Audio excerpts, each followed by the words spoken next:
강아지가 꼬리를 흔들면 기분이 좋은 거 아닌가요? 분명히 꼬리를 흔들었는데 다른 개를 공격했어요. 배를 만져달라고 강아지 스스로 배를 보여줬는데 만지면 안 되는 거라고요? 이처럼 많은 보호자님들이 반려견의 다양한 행동들을 단순히 기분이 좋아서만 하는 행동인 줄 알았지만 이런 행동들이 사실은 위험신호이거나 불안함을 진정시키려는 노력일 수도 있다는 점을 이 영상을 통해 알려드리려고 합니다. 강아지는 사람과 대화하는 방식이 전혀 다르기 때문에 겉모습만 보고 생각과 마음을 판단해서는 안 됩니다. 오늘은 배를 만져달라고 들어눕는 행동, 꼬리를 흔드는 행동, 퇴근한 보호자를 보고 흥분하는 행동, 사람이나 개에게 올라타는 마운팅 행동들의 긍정적, 부정적 의미를 알아보도록 할 텐데요. 이 영상을 통해서 여러분들은 강아지 행동 뒤에 숨겨진 진짜 의미를 이해하고 잘못된 행동에 적절히 대처하는 보호자가 되시게 될 겁니다. 첫 번째, 배를 보여주는 행동. 강아지가 배를 드러내고 눕는 행동은 상황에 따라 완전히 상반된 두 가지 의미를 담고 있습니다. 단순히 기분이 좋아서 하는 행동으로만 이해하기에는 강아지가 느끼는 감정의 차이가 매우 크기 때문에 보호자의 정확한 판단이 필요합니다. 배를 보였을 때 몸의 근육이 이완돼서 부드럽게 휘어지고 입을 편안하게 벌리고 있다면 이는 보호자를 신뢰한다는 긍정적인 신호로 해석할 수 있습니다. 반면에 몸이 돌처럼 딱딱하게 굳어 있거나 꼬리를 뒷다리 사이로 바짝 말아넣고 있거나 입술을 계속 핥는다면 이는 극심한 불안과 공포를 나타내는 부정적인 신호로 봐야 하겠습니다. 강아지에게 배는 생명과 직결된 장기들이 모여있는 가장 취약한 급소 부위입니다. 야생의 조상들로부터 이어져 온 본능에 따르면 이 부위를 노출한다는 것은 상대방에게 자신의 생명을 맡길 만큼 신뢰하거나 혹은 강한 상대에게 공격을 멈춰달라고 간청하는 극단적인 방어 기제에 해당합니다. 예를 들어 평온한 거실에서 보호자 곁에 다가와 몸을 비틀며 배를 보인다면 이는 전형적인 애정 표현으로 볼 수가 있겠죠. 하지만 사고를 쳐서 보호자에게 혼이 나거나 낯선 환경에서 갑자기 발라당 들어 눕는다면 이는 제발 나를 해치지 마세요라는 간절한 항복의 의사표시입니다. 많은 사람들은 배를 보이기만 하면 무조건 만져달라고 애교로 오해를 하고 성급하게 손을 내밉니다. 특히 낯선 사람이 다가왔을 때 강아지가 배를 보인다면 이는 반가움보다는 무서우니 나를 건드리지 말아달라는 정중하고 두려운 거절일 확률이 매우 높습니다. 이때 낯선 사람이 스킨십을 시도하는 것은 강아지에게 마지막 방어선처럼 침범당하는 위협으로 느껴질 수 있고 이는 스트레스를 넘어서 예기치 못한 방어적 공격으로 이어질 위험이 큽니다. 이 두 가지를 명확히 구분하기 위해서는 배가 아닌 강아지의 얼굴과 꼬리 그리고 몸의 긴장도를 봐야 됩니다. 긍정적인 신호일 때는 눈이 가늘어지고 몸 전체가 흐느적거리지만 부정적인 신호일 때는 흰자가 보일 정도로 눈이 커지고 꼬리는 말려 들어가면서 몸이 뻣뻣해지죠. 만약 후자의 상황이라면 특히 상대가 낯선 사람이라면 만지는 행위를 즉시 멈추고 강아지가 스스로 일어나서 안전하다고 느낄 수 있도록 공간을 비워주는 것이 올바른 대처 방식이 되겠습니다. 두 번째, 올라타기. 강아지가 올라타거나 매달리는 행동인 마운팅은 상황에 따라서 즐거움의 표현이거나 자신의 힘을 증명하려는 지배적 신호로 볼 수 있겠는데요. 긍정적인 의미에서 마운팅은 친한 강아지나 보호자와 함께 놀고 싶다는 강렬한 의사표현입니다. 이는 서로 간의 친밀감을 높이고 넘치는 에너지를 즐겁게 해소하려는 본능적인 놀이 방식이죠. 그러나 이 속에는 지배력과 힘을 과시하려는 부정적인 의미도 담겨 있을 가능성이 많은데요. 상대방을 억누르고 자신의 우위를 확인하려는 의도를 담고 있습니다. 이때 강아지는 상대가 거부 의사를 밝히더라도 집요하게 행동을 반복합니다. 이는 상대방을 통제하려는 본능에서 비롯된 무례한 행동이며 갈등의 불씨가 될 수 있습니다. 예를 들어 애견 운동장에서 마음이 맞는 친구와 서로 엉키며 가볍게 올라타는 것은 건강한 놀이의 과정으로 해석할 수도 있겠지만 처음 본 강아지에게 다짜고짜 달려들어서 어깨 위로 올라타거나 보호자의 다리를 꽉 붙잡고 집착하듯 마운팅을 지속하는 것은 상대를 존중하지 않는 힘의 과시로 보아야 합니다. 많은 보호자분들께서 이런 모습을 단순히 기분이 너무 좋아서 하는 행동으로 오해하고 방치하는데요.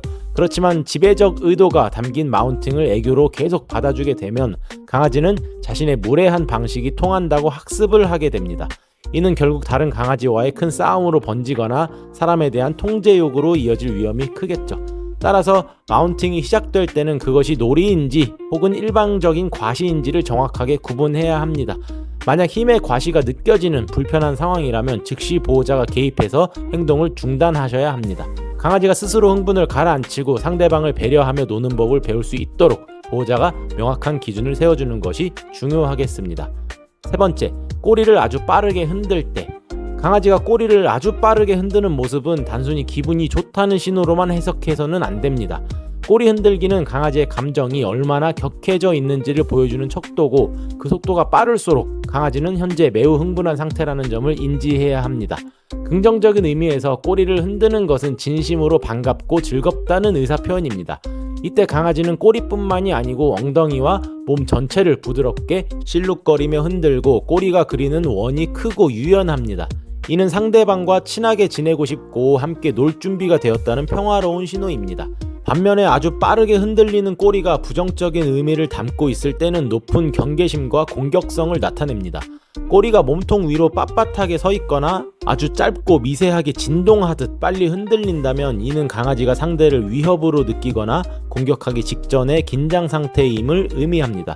원래 강아지에게 꼬리는 자신의 냄새를 공중에 퍼뜨려서 존재감을 알리고 감정의 크기를 전달하는 도구인데, 꼬리가 아주 빨리 흔들린다는 것은 뇌에서 아드레날린이 솟구치고 있다는 증거이고, 이 에너지는 반가움으로 분출될 수도 있지만 순식간에 공격적인 행동으로 바뀔 수도 있는 불안정한 상태인 것이죠.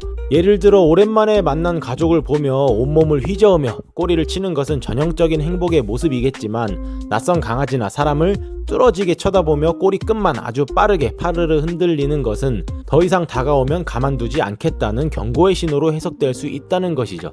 대부분의 사람은 꼬리만 흔들면 무조건 착하고 순한 강아지라고 믿고 덥석 손을 내밀곤 합니다. 하지만 흔들리는 꼬리만 보고 다가갔다가 갑자기 물리는 사고가 발생하는 이유가 바로 여기에 있는 거죠. 강아지가 꼬리를 흔든다고 해서 무조건 마음을 연 것이 아니라는 사실을 반드시 기억해야 합니다. 따라서 꼬리를 흔들 때는 꼬리의 속도보다 몸 전체적인 분위기를 읽어내는 것이 중요합니다. 몸이 유연하고 전체적으로 흔들린다면 다가가도 좋다는 의미로 해석할 수 있지만, 몸이 뻣뻣하게 굳은 채 꼬리만 아주 빠르게 움직인다면 강아지가 안정을 찾을 때까지 충분한 거리를 유지하며 지켜보는 것이 가장 안전한 방법입니다. 네 번째, 퇴근 후 과한 흥분. 가족이 일을 마치고 집으로 돌아왔을 때 강아지가 몸을 가누지 못할 정도로 과하게 흥분하는 행동은 건강한 애정 표현이 아닙니다.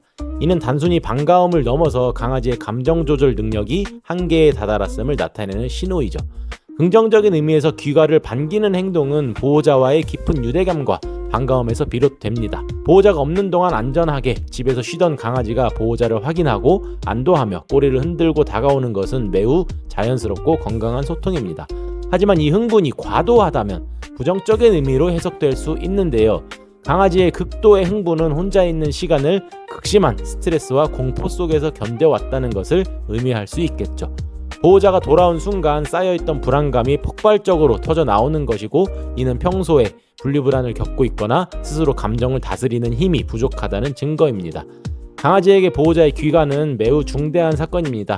이 기쁨과 안도감이 적정 수준을 넘어가면 뇌에서 이성을 담당하는 기능이 일시적으로 마비되고 본능적인 흥분 에너지만 남게 됩니다. 결국 강아지는 자신의 행동을 제어하지 못하는 상태에 빠지게 되고, 현관문 소리가 들리자마자 비명을 지르듯 짖거나 보호자의 얼굴을 향해서 무리하게 점프하고 손이나 옷을 깨물며 뱅글뱅글 도는 모습이 대표적인 예시입니다.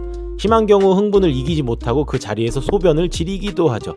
많은 보호자님들은 이러한 강아지 모습을 보면서 자신을 이만큼 사랑한다고 확신하고 같이 소리 지르거나 격하게 쓰다듬어 줍니다.